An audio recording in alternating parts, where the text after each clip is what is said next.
Pabeberang langit herang taya hahalang. Mata poe karasa panas kawanti keur aya di pasawahan. Dadak-dadakan atuh beturun hujan, padahal taya mega atawa pepedut pihujaneun. Antayan cihujan anu turun jadi katingali endah samangsa pacampur jeung cahaya mata poe anu nimbulkeun ting arudatna rupa-rupa warna. Si Adul anu nyaksian kaendahan waktu eta ngarasa hemeng. Sabab panon poe seolah-olah nempo hiji kajadian anu beda ti ilaharna.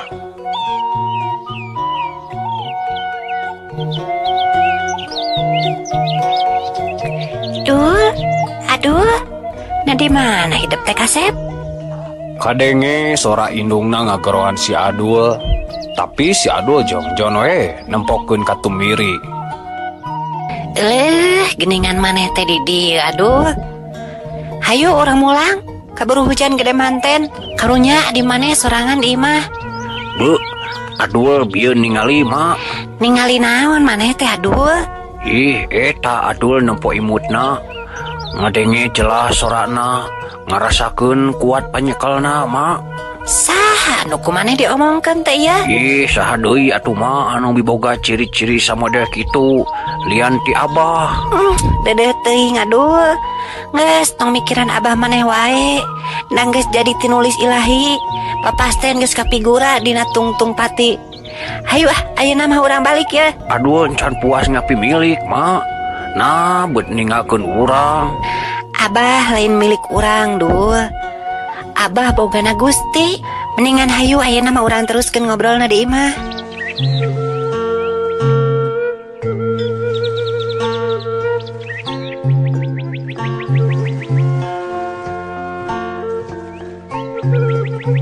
Bari ramisa ku Cipanon anu ngawalungan pipir irung, si Adul ngalengkah mulang jeung indungna. Ayeuna panceg 40 poe ti saprak bapana puput umur lalatan kakurangan cairan jero awakna. Waktu eta, bapana nu karek mulang ti pagaweanana acan nepi kana panto imah, bapana geus ngarumpuyuk manten di buruan teu kapuluk. Senepina ka imah, si Adul diuk ngaharuk di bale nying hareupan balong.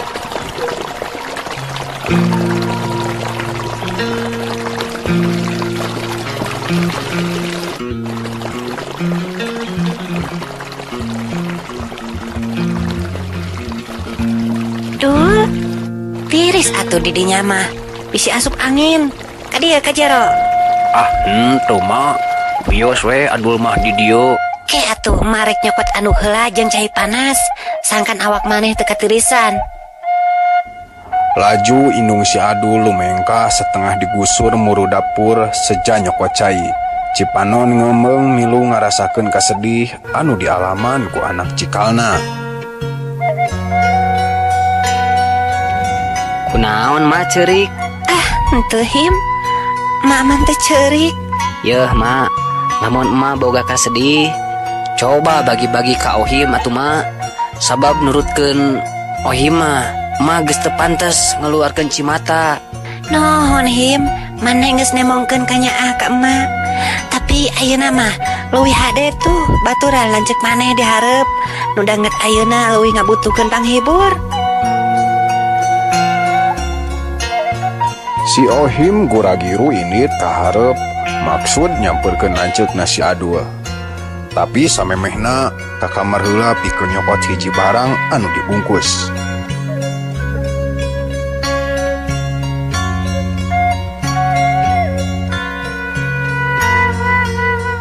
Kang, Ohim.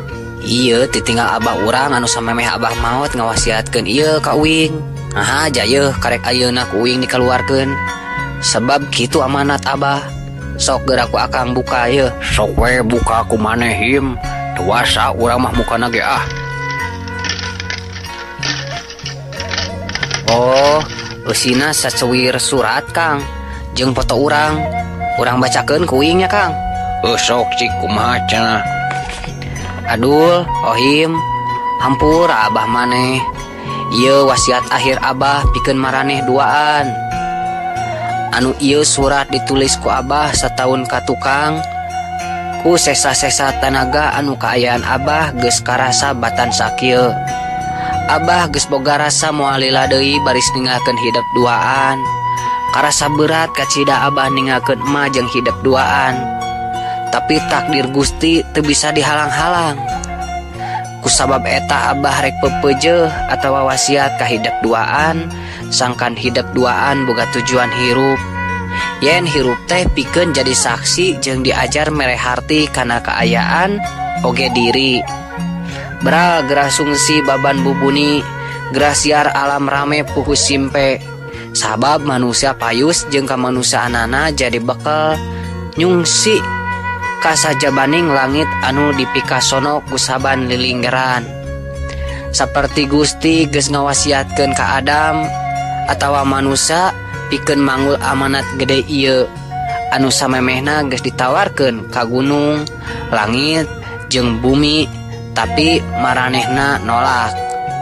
Mising garedeha teh dina ngambah kahirupan anu pinuh ku tipuan, sing bisa nyaangan kanuker kapoekan saperti katumiri mereka endahan ka bumi. Sakitu wasiati Abah, mugia hidup duaan jadi mutiara hate jaga.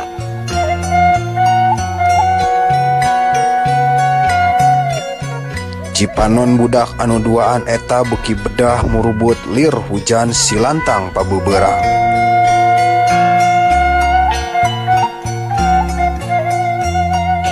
Yeuh, Abah maraneh teh jalma anu taat.